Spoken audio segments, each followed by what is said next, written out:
Hello po mga kababayan, si Dante Maravillas. Ano na Marcolita? Nasa na si Gutesa? Sirang-sira na yung script mga kababayan ni Marcolita. Sa gayon nagdala sa kanya ng testigo na si Mike Defensor. Nagkakabol-bol sa mga interviews na ginagawa ng mainstream media. Nasa poder daw ng Marines. Sabi ng Marines, wala man na niya sa amin ever since niya. Hindi siya niya kinupkop ng Marines. Di ba, mga kababayan? Kaya sabi dito si Ping Lacson, dudang-duda na sa credibility ng witness na nagkanta kay Romualdez at Saldico. Lacson duda sa kredibilidad ng witness na nagkanta kay Speaker Martin Romualdez at Saldico. Ibinahagi ng senador ang kanyang pagdududa sa kredibilidad ng witness na nagkanta kay dating House Speaker Martin Romualdez at dating Ako Bicol Party List Representative Saldico. Sa kanyang pahayag, sinabi ni Lacson na hindi naman pala binabantayan ng mga retiradong miyembro ng Philippine Marines ang witness na si Orly Gutesa as per verification made with the Marine Commandant Major General Vince Blanco through fellow Cavaliers. Gutesa is not and has never been under their custody. Sunog na sunog ang kwento mga kababayan ni Mike Defensor. Sabi ni Mike Defensor sa interview ng mainstream media, currently niya nasa Philippine Marines compound siya. Sabi ng Philippine Navy, si Gutesa niya is not under the protection of the Philippine Marine Corps. Kaya sabi ni Ping Lacson, Gutesa is not and has never been under their custody. How much more fakery can we take? Sabi ni Ping Lacson, hanggang saan paaabot ang panluloko? Senate President Pro Tempore Ping Lacson on Thursday called out what he described as another fake claim. This time, the allegation that Orly Gutesa is under the custody of Philippine Marines. Sa kanyang statement, sinabi ni Lacson na verification with Marine Commandant Major General Vincent Blanco Anya confirmed that Gutesa is not and has never been under their custody. Contrary to the statement of former Congressman Mike Defensor. Hanggang saan niya yung kasinungalingan, panluloko nila? Ang patamang itong statement na ito mga kababayan, ni Ping Lacson, malinaw na patama kay Marcolita. Kasi si Marcolita po ang nag-present kay Gutesa bilang witness para ituro si Martin Romualdez. Sa mga kababayan. Wala durog na po yung credibility ni Gutesa. Pati po ni Marcolita siyempre. At yung nagdala sa kanya, dati nang durog yung credibility noon, si Mike Defensor. May history yon ng tanim witness. Si Ador Mawanay, mga kababayan, remember? Kaya kahit na po si Maring Winnie po, unsod, duda. Kasi kung sila po may background na ng panluloko, anong rason? May history na ng panluloko po. Anong rason na paniwalaan mo yung mga kwento nila? Di ba? Lalot yung affidavit po, malinaw na panluloko kasi fake yung notaryo.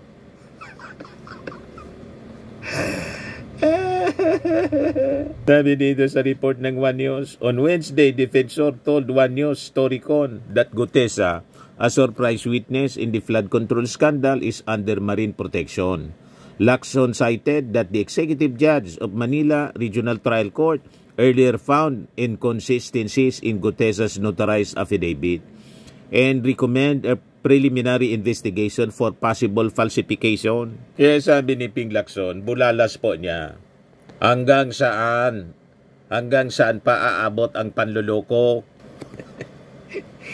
Lahat pong halimbawa magpakita si pero doon na tayo po na magpakita pa si Gutesa. Baka nga po madisgrasya. Yun ang nakakatakot doon. Di ba? Baka madisgrasya. Sabi nga natin sa mga previous vlogs natin, pananagutan po. Ang may pananagutan po, siyempre, yung nagtago. Sino nagtago kay Gutesa?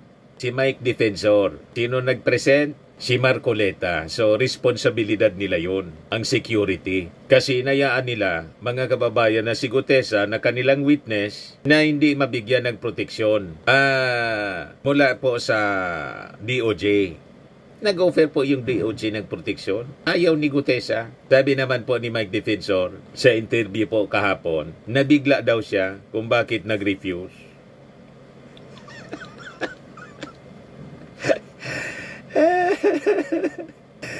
May ganon na kwento, mga kababayan. May obligasyon kayo na i-present si Gutesa sa DOJ at saka sa Senado. Pag hindi ninyo nakuha si Gutesa at nadisgrasya, walang ibang ituturo po na responsable kayo. Di ba? So makikita ninyo, mga kababayan, yung takbo ng kwento. Nakakatawa, pero sa totoo lang nakakaalarma. Kasi pilit na sinasali ni Marcoleta at saka ni Mike Defensor si Congressman Martin Romualdez po sa issue ng flood control scam. Gamit po ang isa sa pinakang unreliable na witness sa political history. Ito pong si Orly Gutesa. Pero para kay Marcoleta, pinakang credible daw, the most credible, sabi ni... Paano naging credible, sabi nga natin? Most credible witness, sabi ni Marcoleta. Kaya sabi natin sa post sa Facebook, paano naging most credible ang fake notary? Maniwala pa akong most credible yung piloka at kulubot nyo.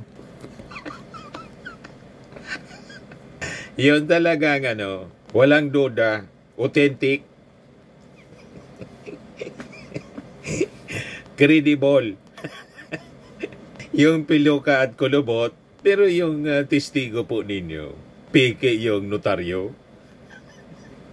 So malamang sa malamang, peke din yung content ng affidavit niya. Kaya nga hindi sumipot sa DOJ kasi ayaw matanong. Pagkatapos ngayon, nagtatago na. Sabi, nasa poder ng Philippine Marines. Iwala man daw doon. Never daw na napunta sa custody ng Philippine Marines. O di nasaan, mga kababayan? Kung alam ni Mike Defensor, present niya sa Senado para mag-isa.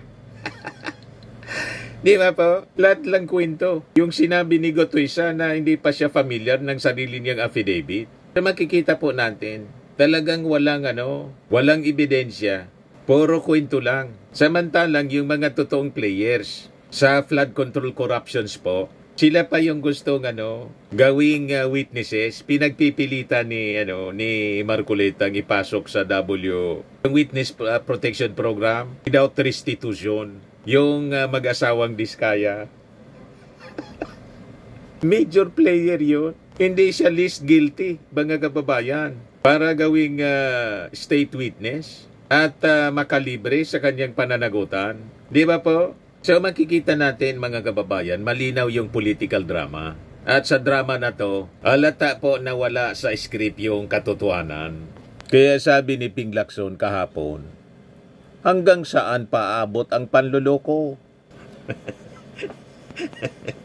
Saan aabot ang panluloko nila, mga kababayan, sa mga mamamayang Filipino, sa atin po? Iyan, kung magpapaloko tayo, hindi man tayo magpapaloko kasi alam natin ang kwento.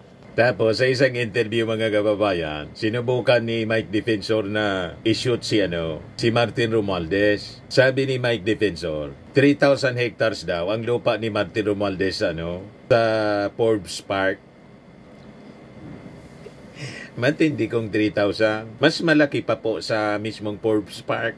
Kasi ang Forbes Park po, 2,500 hectares lang.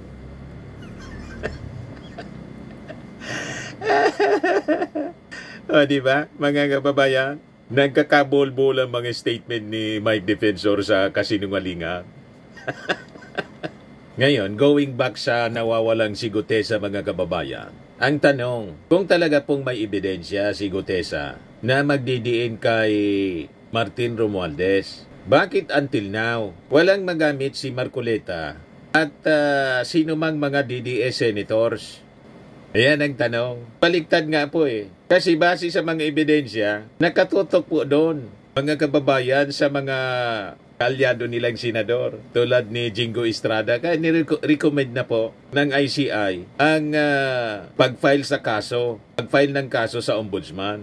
Si Jingoy, si Villanueva at malamang si Bongo sa mga susunod na araw mga kababayan. Kasi di ba, tumiba yung pamilya Diskaya ng kontrata 2016. Inamin mismo yon ni Sara Diskaya na pagtatanong ni Bato. At yung CLTG Builders, construction company na pag-ari ng tatay ni Bongo, pati yung sa kanyang kapatid, Alfredo Builders, kasama po sa pumorner ng bilyon-bilyong kontrata. At napag-alaman mga kababayan sa investigasyon na yung CLTG nakipag-partner sa construction companies ni Sara Diskaya. Pero siyempre, hugas kamay po si Bongo. Diba po? Isabi ni Boying Rimulya, Ombudsman Boying Rimulya, sa tingin niya daw, pinoproteksyonan ng mga Diskaya si Senador Bongo. You see, nandun mga kababayan, nakatutok ang ebidensya. O ngayon, dahil sa nalalapit po na pag-resume ng investigasyon ng committee, Senate Blue Ribbon Committee, na ang sabi, 100% na si Ping Lacson ang babalik na chairman at iimbitahin po si Gutesa. Lalabas pa kaya mga kababayan si Gutesa o tuluyan ng magdi-disappear? May mga katanungan nga din mga kababayan na buhay pa kaya si Gutesa? Kasi may sinasabi si Mike Defensor. Sabi ni Mike Defensor, noong October 29, mayroon ngang nahuli yung mga Marines na parang umaaligid kay Gutesa. Nasa record nila, hindi ko alam kung papatayin siya o intel lang yon. Sagot mga kababayan ni Captain Marisa Martinez, spokesperson ng Philippine Navy, these are unverified information and these are speculative statements. Yan yung report ng News 5 po. Unverified, speculative.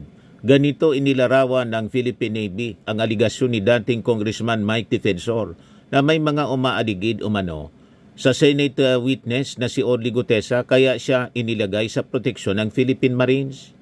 Nauna nang pinabulaanan ng Philippine Navy ang ibinahaging impormasyon ng dating kongresista na protektado ng Marines si Gutesa. Kaya peligroso po. Baka patahimikin ng tuluyan si Gutesa kasi nabulgar yung kanyang kasinungalingan. Yung affidavit niya, fake. Yung notaryo, hindi niya kayang panindigan yon. Yan sabi dito sa report ng ANC, Mike Defensor under fire over claim flood control witness is in Marines custody. Pakinggan natin yung report ng ANC mga kababayan. Ex-Philippine Congressman Mike Defensor gets flack for claiming a Senate witness to flood control corruption is in the custody of the Philippine Marines. But the actual whereabouts of the witness, retired Marine Sergeant Orly Gutesa, remain unknown. Harleen Delgado reports. Philippine Navy has belied the claims of former Congressman Mike Defensor that former soldier Orly Gutesa, the surprise witness of Senator Rodante Matcoleta in the flood control corruption probe, is under the Marines' custody. Navy spokesperson Captain Marisa Martinez emphasized that Gutesa has been retired from the Philippine Marine Corps since 2020, and any engagement or interactions with Gutesa are undertaken in his personal capacity. The Navy spokesperson also clarified that Gutesa is not under the protection of the Philippine Marine Corps, which has no involvement in his personal affairs. Captain Martinez adds the Navy remains committed to its mandate as a professional and nonpartisan organization. The Navy official also said they have no information on the supposed ambush against Gutesa as claimed by Defensor.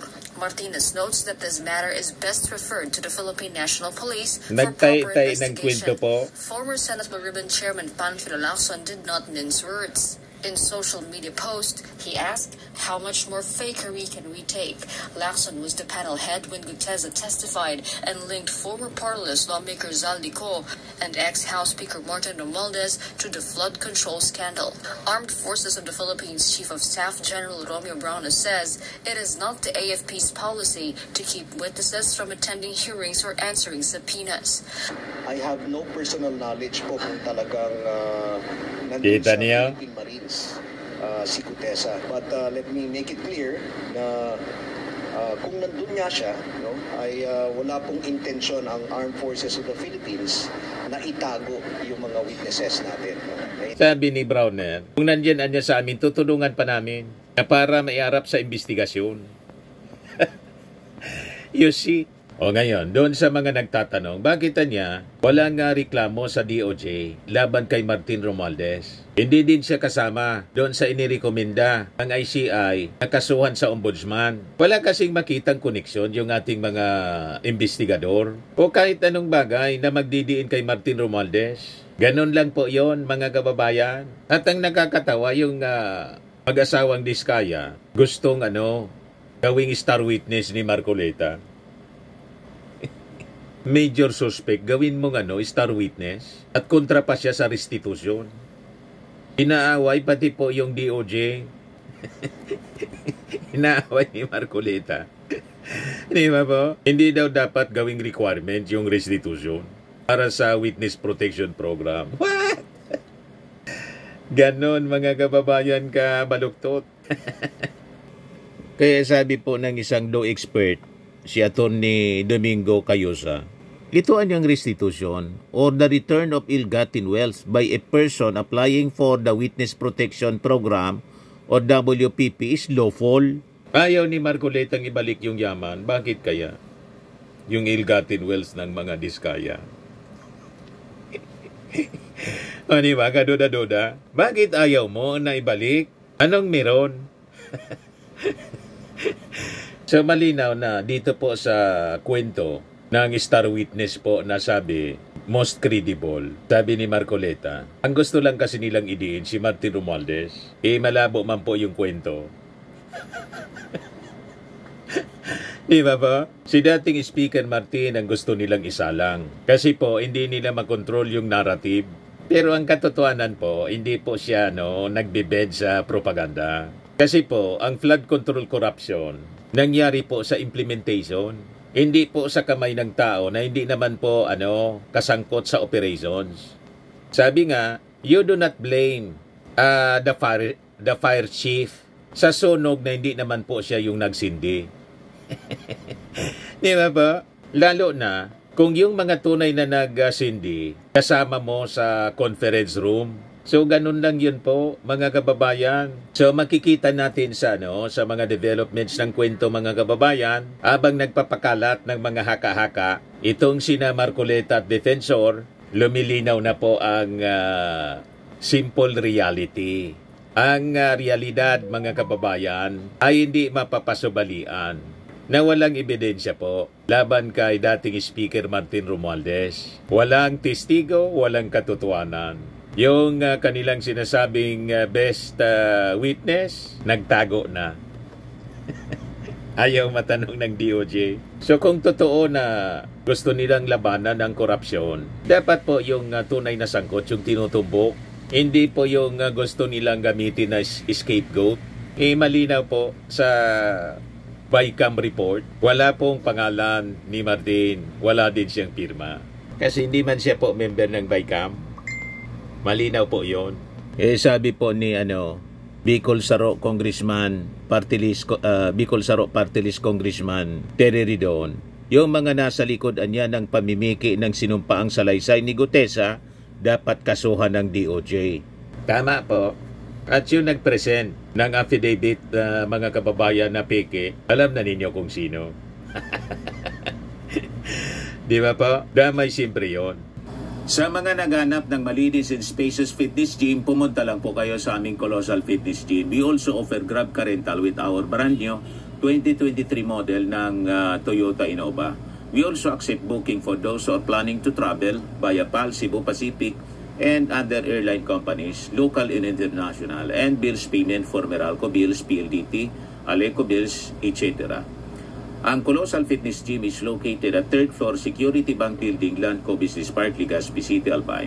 For inquiries, look for Gilon Maravillas. Contact number 0966-802-0949. Yan yung aming Innova.